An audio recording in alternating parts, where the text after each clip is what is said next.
Segundo bloco do Canal Aberto, hoje com um tema que é a participação da mulher, né? A princípio a gente pensou em fazer um programa Participação da Mulher na Política, mas como o tema é mais abrangente, a gente está abordando aqui os direitos da mulher, né? A questão dessa luta diária, cotidiana contra o preconceito, contra a violência, né, em relação à mulher.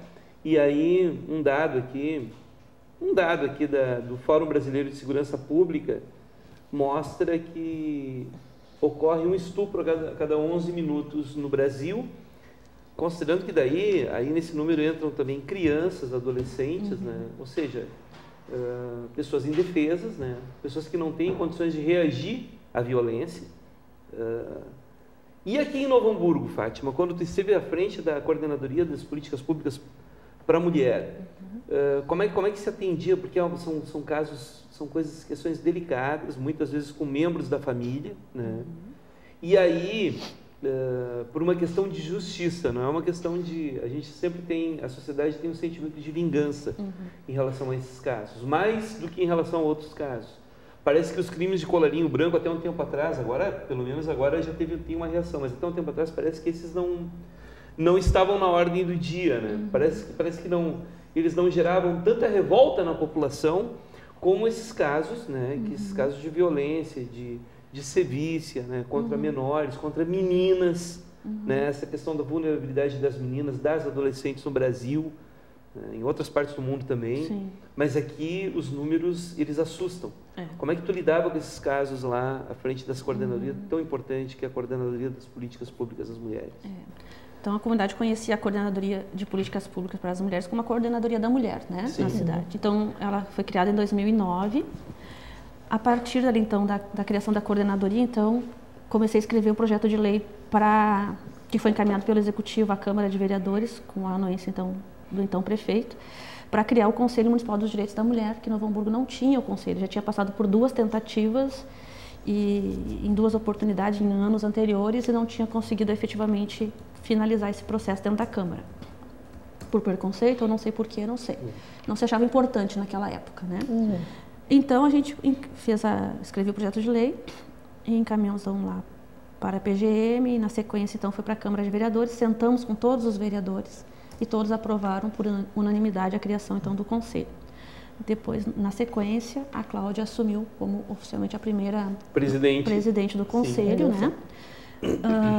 E a gente, então, teve na cidade, então, todos os órgãos, né, necessários. Nós tínhamos, então, a Coordenadoria da Mulher, nós tínhamos o Conselho, nós somos uma cidade privilegiada, que nós temos a Delegacia da Mulher, que está à frente agora é a delegada Raquel, que também atende os casos das crianças e adolescentes nessa mesma delegacia. Nós temos já um juizado especial na cidade, que também trata da questão Lei Maria da Penha, dentro do fórum, né? Nós sempre tivemos promotores e promotoras muito parceiros, né? Nós temos a universidade, a FEVARE, nós temos entidades na cidade, nós temos pessoas voluntárias, né? Escolas, que sempre gostaram do tema e debatem o tema, e isso ajuda e fortalece no combate à violência, né?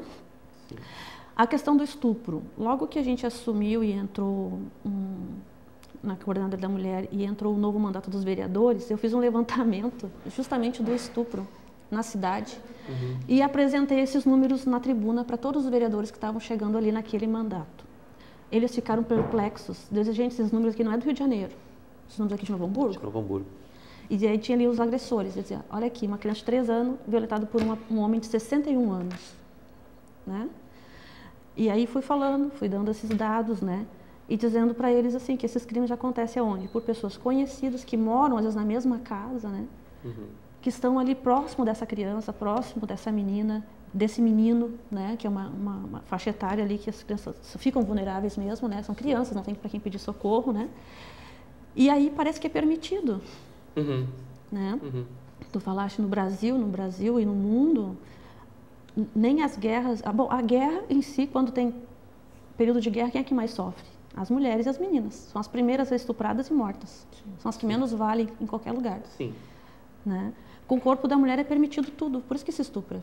Essa é a cultura, né? Não é lá na Somália que 99% eles cortam os órgãos genitais das mulheres, enfim, fazem um tipo de cirurgia com lâminas e não sei o quê, porque isso no mundo inteiro é algo que tem que ter essa discussão mesmo, né? De que não é permitido tocar no corpo da mulher. Assim como nós não tocamos no corpo do homem sem a permissão, né? Sim. E aí, só que culturalmente ainda existe isso. Sabe que a minha vontade, quando tu falaste de vingança e justiça, de fato, na questão do estupro, que é uma coisa que mexe muito comigo, assim, com a questão das crianças, principalmente, né? A minha vontade era assim, ó, a pessoa foi condenada, que botasse a foto dessa criatura. Tipo lá nos Estados Unidos, não tem aquele procura-se, né? Só que, como tu falou, as pessoas, nesses casos, elas têm uma revolta muito grande, né? Então, se eles achar aquela pessoa, eles matam, né? A sociedade em si não aceita, né? Sim. Não aceita. Então, não dá pra gente fazer isso. Mas não é que não me faltasse vontade de Não, expor. isso vontade todo mundo tem. Imagina fazer isso com um filho, né, com uma esposa, né? Mas o que eu me refiro é o seguinte: o primeiro sentimento de vingança, mas depois o que passou na vida dessa pessoa para se criar um caráter desse tipo, esse caráter de violência, não raro. E aí eu não tenho estatística aqui, mas geralmente quando tu vê esses aí, tipo o maníaco do parque lá, o motoboy lá de Goiânia que matava as meninas, né? Ali sempre tem um histórico de extrema violência no lar. Né? Então aí a gente entra, e é um perigo se entrar no garantismo hoje em dia, né? Não é esse o debate, né? Mas qual a solução que se aponta para o elemento que é violento, que ele tem não só na questão do estupro, mas essa violência em relação à mulher? Qual o tratamento psicológico que esse sujeito precisa, né?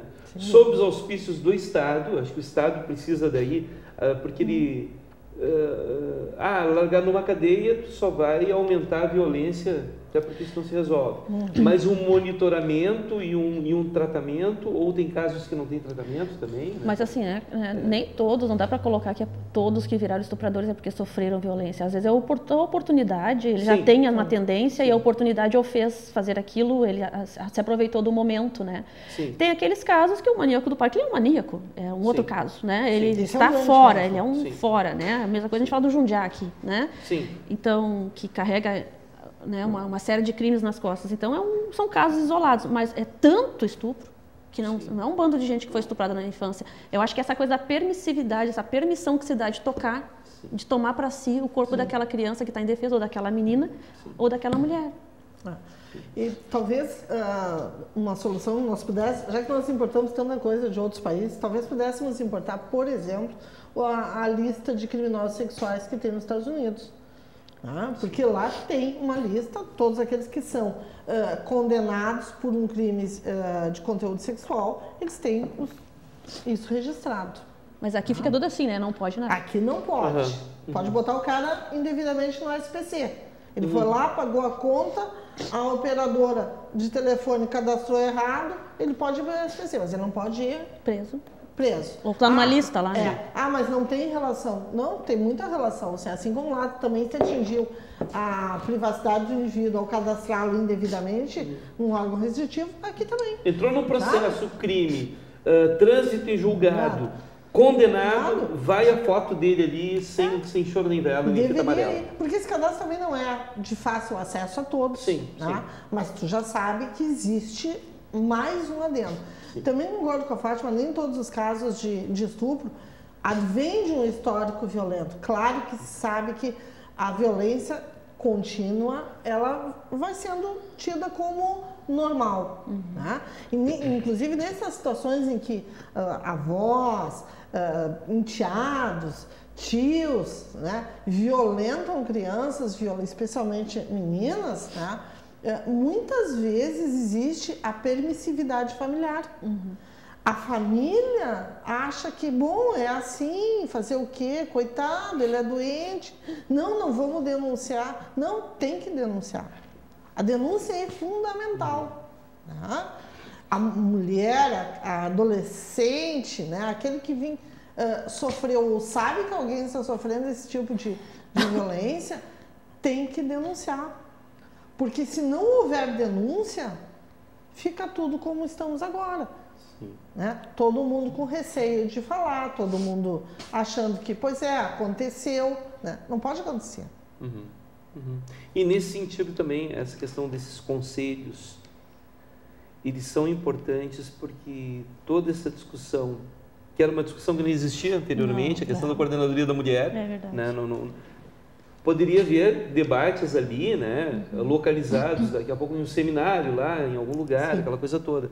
Mas essa organização é uma coisa muito importante, e esse papel tanto do Conselho de Defesa dos Direitos da Mulher quanto a questão da coordenadoria da mulher, no sentido de até da comunicação. Olha, as pessoas que participam desse, que tem vínculo com isso aí, olha, lá no bairro tal tem o fulano de tal, mora na casa, na rua tal, número tal, que está sendo processado pela Maria da Penha, sabe, mas sem dó nem piedade, que é uma questão acautelatória, uma questão de todo mundo ficar vigilante em relação àquele, porque não raro também, o cara, às vezes não, mas aí já tem histórico de briga, de álcool, de abuso de álcool, né? Ou não, às vezes tem aquele cara que é o santinho, tem isso também, né? Tem o esposo aqui de uma pastora, né, que dá para falar que é uma figura pública, se eu não me engano é Bianca Toledo, é uma pastora, enfim, e casou com um rapaz,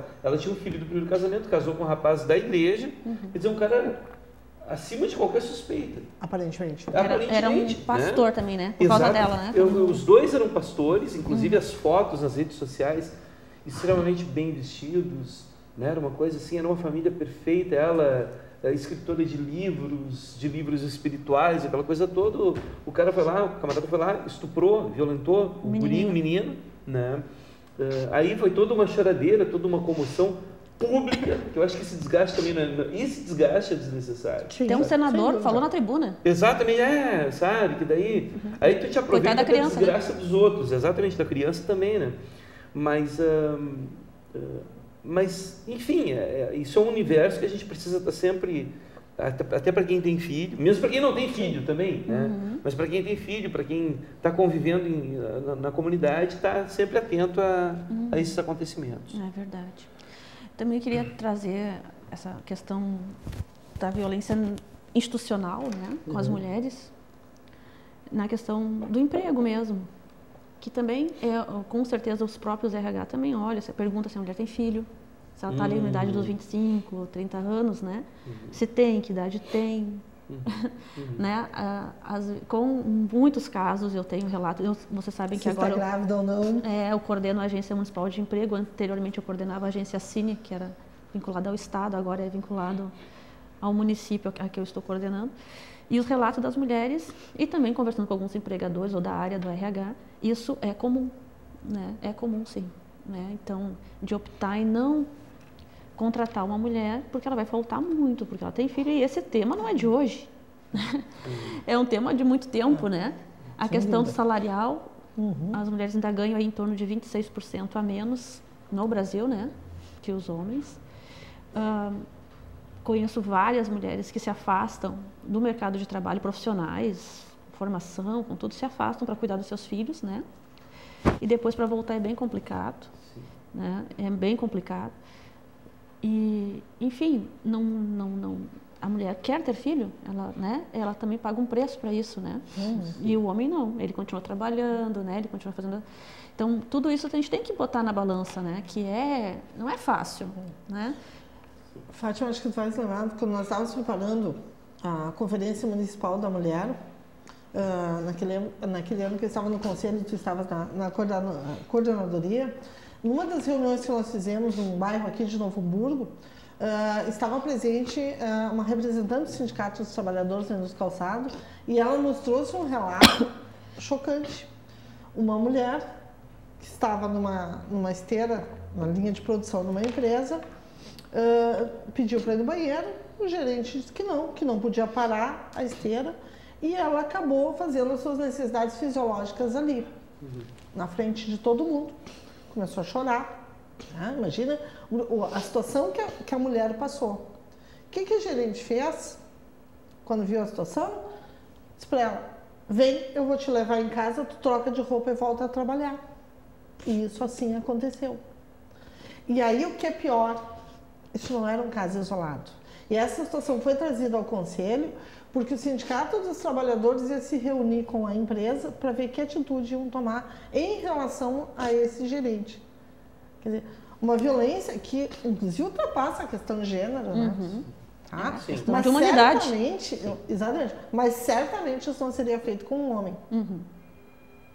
Que haveria um enfrentamento. Mas foi feito com uma mulher. Mas assim, isso é... E ela entrou com uma reclamação?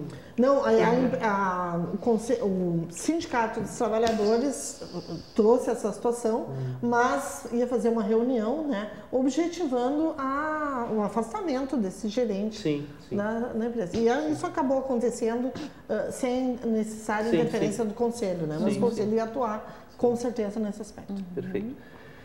Bom, nós temos ainda pela frente muito a avançar nessa questão da defesa do direito da mulher, mas não dá para se negar que houveram também muitos avanços. Um dos grandes avanços que a gente entende que foi muito benéfico para pelo menos equilibrar essa situação foi a questão da Lei da Maria da Penha, em que pese o fato que tem muitos homens aí que reclamam, né, da Maria da Penha, né?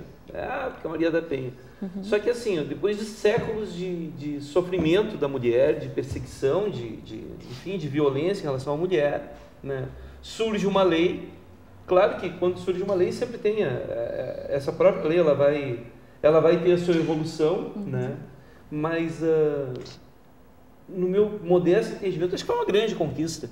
Foi. Maria da Penha. Foi uma grande conquista. Essa lei, ela não veio de graça, assim. Na realidade, o Brasil tinha perante o país, junto aos outros países que compõem a ONU, né, uma determinação em algumas conferências internacionais que o país tinha que enfrentar o problema da violência doméstica no país.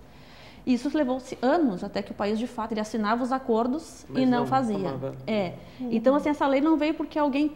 vamos fazer uma lei para as mulheres. Não é isso, né? O país tem Não foi de boa vontade. Não foi uma agenda dos organismos internacionais, o Brasil assinou. Uma determinação. Uma determinação, né?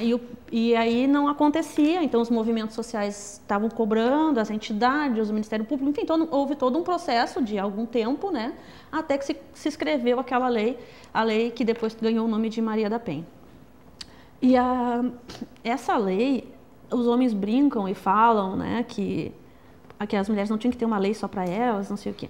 Na realidade, e os homens falam, ele não tem uma lei para nos proteger, né? Mas João da Penha. Qualquer nome assim que eles dão, né? Mas na realidade o Código Penal estava aí, sempre esteve aí, para todos, certo? E o Código Penal estava aí, a Cláudia é advogada e também o Fernando, mas o Código Penal estava aí para todos, ele existia e as pessoas continuam matando até hoje, mesmo que está lá no Código Penal que não pode matar, continuam matando, né? Qual que é a diferença? Então, se uma mulher batesse num homem e ele quisesse representar ou fizesse qualquer coisa, ele poderia usar o Código Penal, certo? Certo. A mulher também. Porém, a Lei Maria da Penha, ela vem tipificar algumas violências que não estavam sendo olhadas. A violência psicológica, por exemplo, né, que vai ao longo dos anos, vai destruindo, vai matando a pessoa por dentro, que depois para bater nela, por isso que ela não reage, porque ela está morta. Ele já foi destruindo a autoestima dela, né? Tu não vale nada, a tua comida é ruim, tu não sabe cuidar dos teus filhos, tu não serve para nada, tu é uma gorda, tu é isso, tu é aquilo. Violência moral, violência psicológica. A hora que ele chegar a dar a bater, a agredir de fato, aquela mulher não tem força para se levantar, ela vai levar anos ainda. Mas já foi humilhada a vida inteira, já foi? Então, assim, a Lei Maria da Penha vem para tipificar essas agressões, essas violências que as pessoas sofrem dentro da sua própria casa, nas quatro paredes, que o pessoal tem uma regra social que em briga de casal e mulher ninguém mete a colher, né? E a gente vem dizendo há anos, tem que meter a colher sim, e a lei veio para dizer isso. Você pode também denunciar essa violência, porque aquela mulher não tem força para fazer isso sozinha, né? Até porque a própria família não dá o suporte, ou não dava, porque agora cada vez mais as pessoas estão entendendo que não é mais permitido isso, né? Vocês lembram da questão da violência contra as crianças? Eu me lembro muito bem disso. Que era muito comum e era aplaudido. Não é um tapinha que falam, não é isso. Era agressão contra as crianças, né? Se batia, violência, né? Era permitido fazer qualquer coisa com a criança. Os pais, os avós, né? Para corrigir, né? E aqui no Rio Grande do Sul, o relho era muito usado, né? Sim. O açoite, o relho, né? E então o ECA veio para ir regrando as pessoas, dizendo não é permitido e ponto final, né? E a Lei Maria da Penha é isso também, ela é uma lei nova, ainda de 2006, né? Ainda é nova, mas ela vem ajudar nisso, nessa questão de nos fortalecer a questão de trabalhar a questão cultural, né? Então, primeiro se trabalha a questão da educação, ou se deve continuar sempre trabalhando a questão da educação, questão cultural, e a lei vem para a parte da repressão, porque sem uma parte da repressão, a lei ela é dentro do juizado do crime, né? A Lei Maria da Penha é crime. Então, se a pessoa vai encaminhado para a Lei Maria da Penha, é uma representação, esse homem, esse agressor, ou essa pessoa que é o agressor, ele vai responder o processo crime. Né? Então, a lei não é brincadeira, a lei é forte mesmo, né? E as mulheres não vão deixar ela enfraquecer. Perfeito. Até a questão, doutora Cláudia, a questão de um termo novo que surgiu de uns anos para cá, algumas décadas para cá, que é a noção de feminicídio, que está dentro disso que a Fátima Fraga fala, e que, inclusive, os homens falam exatamente isso aí. Mas quando o homem é agredido, daí como é que é? Aí é o hominicídio? O que é? Né?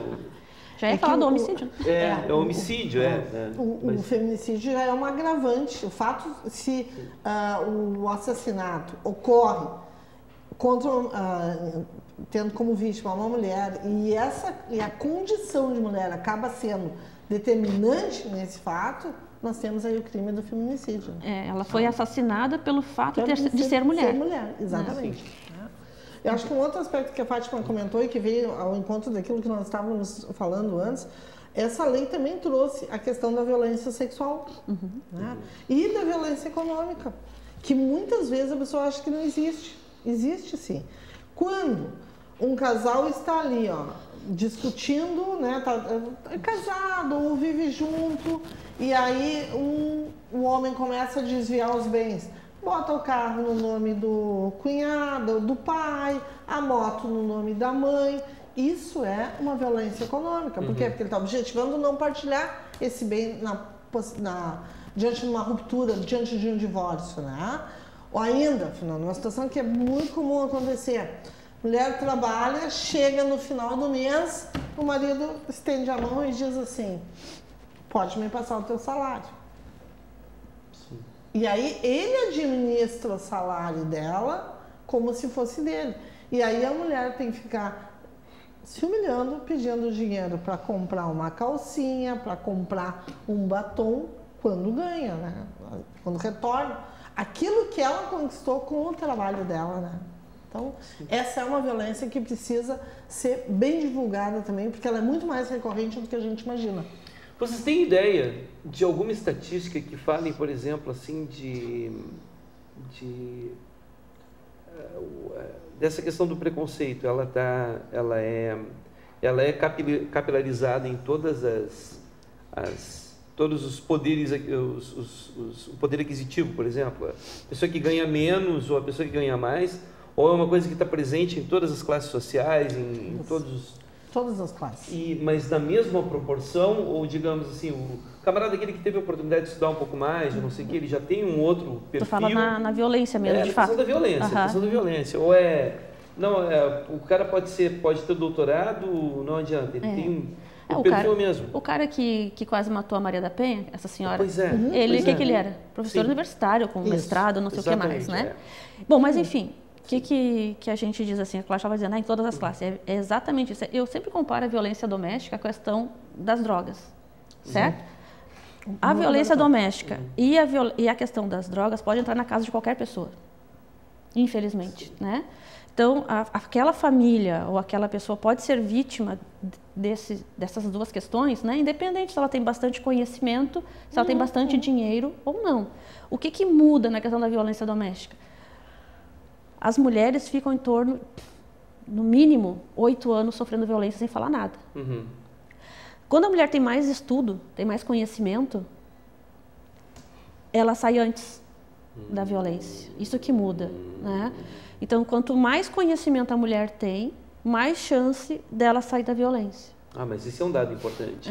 Isso é. Então, e por que a gente não conhece tanto a questão da violência nas classes econômicas mais altas? Porque elas acabam buscando o psicólogo, em consultório, o advogado, né? Em espaço entre ela e aquele advogado, aquela advogada, né? Busca esses profissionais. Não busca o público, não chega na delegacia, né? A grande maioria, né? E aí os números que a gente enxerga são das famílias com menos poder aquisitivo, né? E isso tem que mudar, porque não importa a classe, tem que denunciar lá na delegacia, sim, né? Porque ali, e assim, ó, quem está mais preparado para lidar com o problema que é tão grave quanto a violência doméstica? São profissionais geralmente do meio público que estão bem capacitados mesmo, porque conhecem essa questão social, né? Ou tem um assistente social, tem um psicólogo, tem um grupo de pessoas que vai daquela primeira orientada e ela, se ela quiser ter o suporte do psicólogo, de um advogado particular, beleza. Mas é importante ela conhecer quem já trabalha nesse tema e que vai orientar ela não para... tem pessoas que não, mas ela vai separar. Às vezes a mulher não quer separar. Ela quer que o problema pare. Ela quer porque ela quer o pai do filho dela lá, ela não quer a separação, porque ela tem uma série de culpas, ela acha que tudo é culpa dela, né? Então, no sistema público, e quem está preparado para lidar com a situação, ninguém se orienta para a separação. A gente orienta para barrar a violência, dar estratégias para ela, né? De fortalecimento dela, para que ela tenha estratégias e força de enfrentar aquele problema e saber resolver da melhor forma possível. Se é se afastar, se é ficar, como ficar. Não é? Já teve algum caso de reversão desse processo? Chamaram o homem se dispôs a ir lá e disse, olha, eu cometi um erro, estava de cabeça quente. Cláudia, como é que nós, dessa área, a gente trata com os homens? Explica para ele como é que funciona. Na verdade, a gente, não adianta tratar só a mulher. O agressor, se ele vai agredir, no momento ele agride aquela mulher, se ele se separar dela, ele vai agredir a outra mulher. Ele vai fazer a sequência. Então, é necessário também fazer o tratamento ao agressor. Tá? E muitas vezes acontece, né? Especialmente quando se faz um atendimento não judicial, muitas vezes efetivamente um companheiro, um marido, enfim, um agressor, ele se arrepende. Mas tem dois perfis, né, Cláudia? Tem aquela pessoa que é o agressor.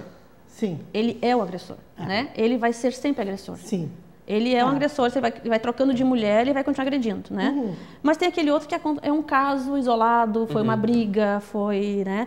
Não deveria ter havido agressão, mas houve. Mas houve. Aí é um caso diferente, tu tem que tratar diferente aquela pessoa, né? É exatamente isso que eu estou me referindo.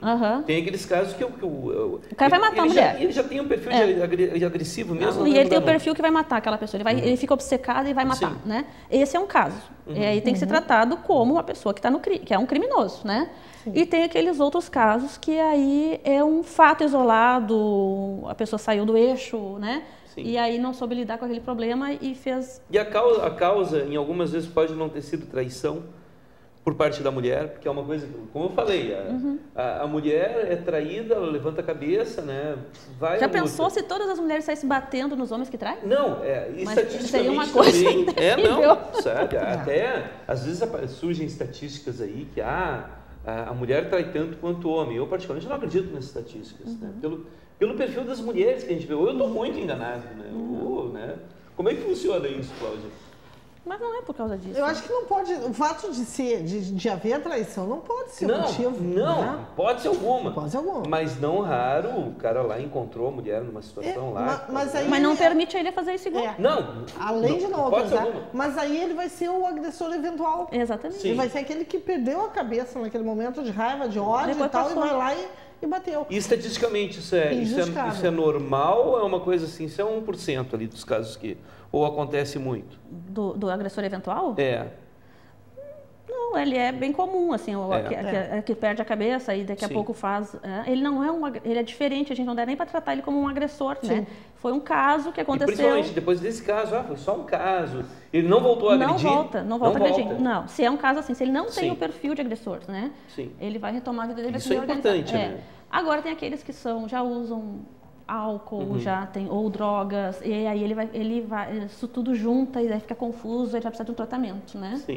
E daí pode ter o retorno.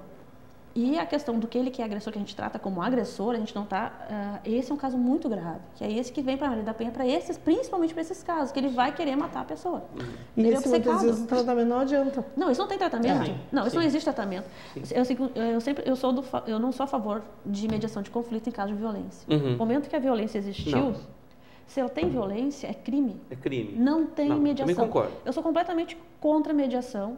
E para quem me perguntar, não importa quem seja, nesse caso, doutora, eu vou a mediação dizer é muito complicada. sempre, né? Mas ela é possível. Ela é possível, Eu discordo um pouco. Na minha questão, eu vou defender que no momento que houve a violência, aconteceu, né, os direitos foram violados daquela pessoa, não tem mediação. Vai tratar o problema como tem que ser tratado, né? Mas depois, se o juiz definir isso ou aquilo, ok. Mas não pode ter mediação. Casos que aparecem assim no meu escritório, eu dificilmente, eu nem falo em mediação. Quando está estabelecido eu acho que tem que, assim, o fato criminoso tem que ser tratado como crime mesmo. Tá? Mas eu acho que simplesmente pegar aquele indivíduo e condenar e largar num presídio, só isso não vai resolver. Mas essa é uma decisão do juiz, não quer dizer que ele vai largar dentro de um presídio, né? Casos e casos aí, né? Não, eu acho que tem que o que não pode ter, pode ter é delegados ou juízes ou quem quer que seja resolver fazer mediação de conflito, né? Sim. Não, eu concordo contigo. Acho que concordo em parte com o que tu está dizendo. No momento que houve uma agressão, ele tem que responder de acordo com a lei, né? Mas, dentro do possível, paralelamente a isso, eu acho que tem que pensar na mediação também. Talvez aquele relacionamento entre uma mulher não tenha mais nenhuma possibilidade, mas eu vejo que a mediação, nesse caso, ela é importante para retomar o convívio com os filhos. Porque os filhos são dessa violência entre marido e mulher, os filhos, na verdade, são tão prejudicados quanto a própria mulher como vítima. Bom, eu agradeço muito, infelizmente a gente já está com o nosso tempo quase esgotado. Eu vou deixar 30 segundos para cada uma de vocês, começando pela minha amiga Fátima Fraga, para suas considerações finais, já agradecendo muito a tua participação, Fátima. Eu que agradeço a oportunidade, né? Sempre esse assunto é um tema que mexe muito com a gente, né? A gente se empolga, a gente gosta muito de falar sobre, né? E dizer que estou à disposição também para outros debates como este, né? E agradecer a parceria da Cláudia de uma vida inteira de lutas em prol das mulheres aqui de Novo Hamburgo, né? E dizer para as mulheres que a gente tem direito a tudo, né? A gente quer ser líder, a gente vai ser líder, que a gente quer estudar, a gente tem que estudar, quer ser mãe, quer ser dona de casa. Sejam quem vocês querem ser, né? Sejam quem vocês querem ser.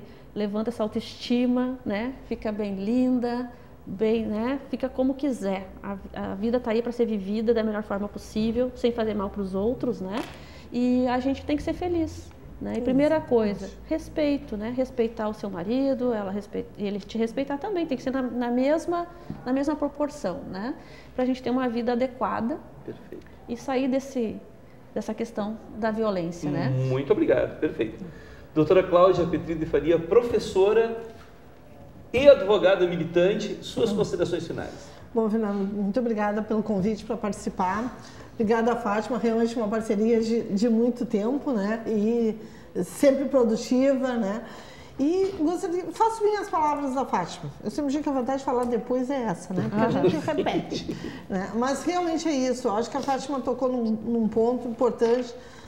Precisamos entender que a mulher é um indivíduo, é um ser humano e que nessa condição ela tem que ser respeitada. Tá? Que não seja necessário discutir se é homem, se é mulher. Que a gente comece a pensar nas pessoas como seres humanos.